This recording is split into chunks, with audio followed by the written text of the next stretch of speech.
Joseph, it's been remarkably clean. You've been holding everybody's interest by the scruff of the neck as you're doing this.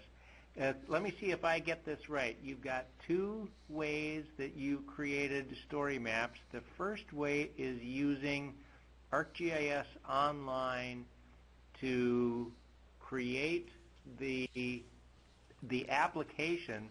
So in this case,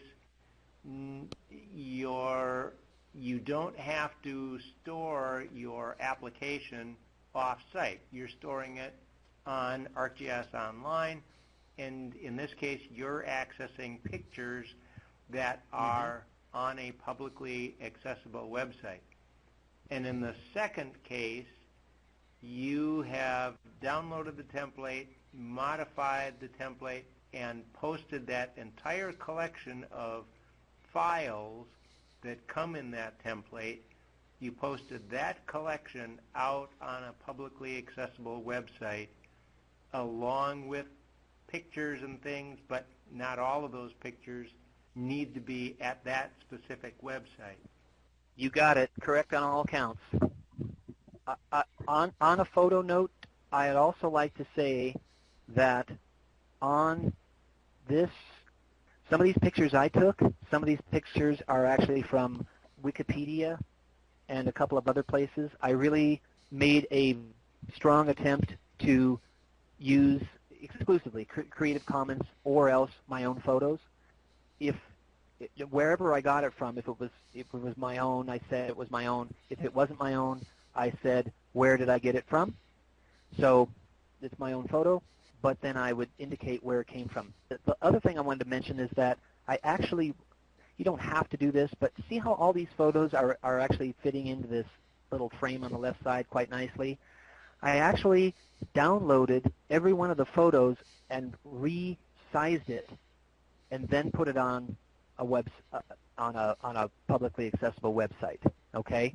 Because otherwise, you know how photos are. There are all kinds of crazy sizes, and in order for this to look nice and clean, I actually resized them all. For one thing is, some of these photos are quite large in size, and so again, you have to think about your end user and the web, the bandwidth that you're working with in schools and other universities and places like that, or wherever, right? So you need to think about that. You don't want to have each one of these little photos be a 4 meg photo, right? You want it to be, 50K or something. So that was another reason why I resized it for cleanness of look and also for it to draw quickly. And Joseph, one question that I'll ask you about this, just because, wow, this looks like a lot of time that goes into creating one of these. Does every story map require hours and hours of work? No. Well, two short stories. This one of Lost Detroit, I wanted students to read about history and geography of Detroit. And this one has 15 photos. And it was, an hour or two of work, maybe 2 or 3 hours, because it was back when I was kind of getting used to doing this. The one that I showed here, let me show you the one that I created actually this afternoon, West Rail Line, because I want to show you the final product. This one, truly, it took bandwidth that I had. It took about 20 minutes to upload all the photos. But the map, I already had the base map was already there. Yeah, I earlier digitized the West Rail Line, but I didn't even have to do that. So really, the mapping part is a 5-minute job, because it's a matter of saying, okay, new map, and then save as, and then publish to web application, select the story map, and then it says where are your photos, point to your photo archive. Done. Then, okay, yeah, you can add some text on each photo if you want, but if you don't even do that, it's the 20 minutes of uploading the photos, but really it's 5 minutes.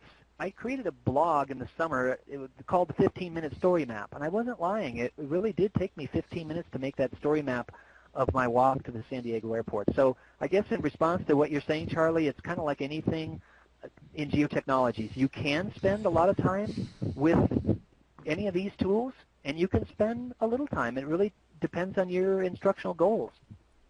And that's a really key point. I think often we want to start out leaping to the ultimate story map or the ultimate EMO project as our first thing. Starting with a small test project with few pictures, a few little bit of text items, and you discover, wow, once you get the concept, it actually is pretty quick because you really need to spend time learning the concept. And so, wow, this looks like the San Diego map. Go ahead and tell us about it. This is the one that I created on, right after the Esri conference. It's one of the few airports you can actually walk to, and okay, I did get a little sweaty because I had my luggage with me, but, apologies to my fellow passengers. Anyway, my goal was to create a story map on the way to the airport. So this is the one that really did take me 15 minutes. I took, as you can see, 5 photos along the way. Nice harbor view. The actual creation I actually did in a very crowded United terminal waiting for the plane to board, but you can see I don't have that much text. I've got a couple of lines.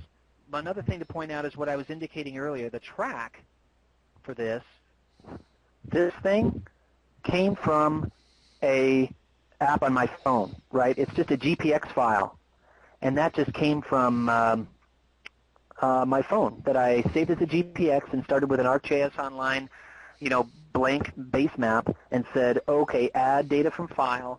I added the GPX file, and then I said, publish to story map template. Here's my photos. Done. Very cool. I see that Laura has identified a resource that is available on the website of our friends at Esri Canada. Laura, if you're on, are you able to talk about that? Sure. I actually have not had an opportunity to do them myself, but if you go to esri.ca in your web browser and go to their resources tab and education resources, they have a lesson planner on there that's similar to ARC lessons, and you can type in the keyword story and you'll get some videos that they have about story maps, as well as 2 lessons that you can download that have instructions for the teacher and the student, the basic of storytelling and intro to story maps. And I did send them recently to a high school teacher that I was working with, and he worked through them, and it really helped him learn how to do story maps quickly. And so I just thought that it might be something worth mentioning to you guys if you want a lesson that's already packaged up about doing story maps. Outstanding. And one of the things that I'll mention about story maps is that you'll find as you spend some time looking at them, some of them are more photo-centric, some of them are more map-centric, and you really need to understand what it is that you want to have the viewer experience here.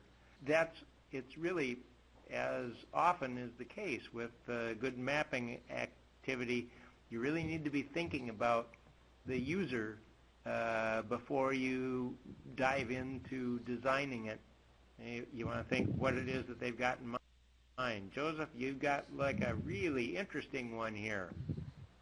Well, your notes just made me think of, a map-centric one is this tried and true, USGS land set of 100 landforms, and so I built this one based on that idea, where the students are actually looking at a set of landforms, oxbow lakes, marshes, the offset streams, eskers, karst, and so on.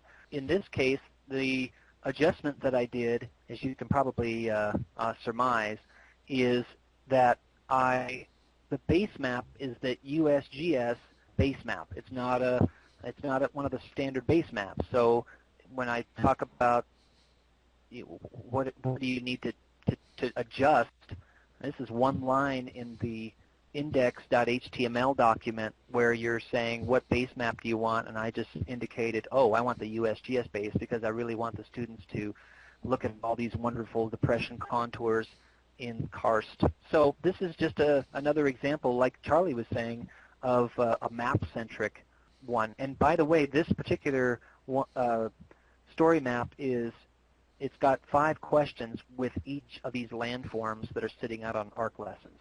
Terrific.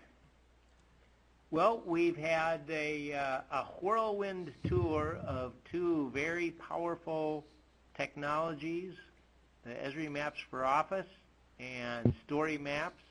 The whole focus of this was to try to give people a little inspiration to engage these. You don't necessarily need to be teaching these things to people as here. You need to create them as your very first experience with GIS, but you can help them use some of the pre-existing content that is available. And people will say, wow, aren't these things pretty powerful? I didn't know that GIS could actually do this. I thought it was for propeller heads. That's the real magic of these technologies, is getting people to see that GIS is changing in terms of the way it was a few years ago. We've come to the end of our time.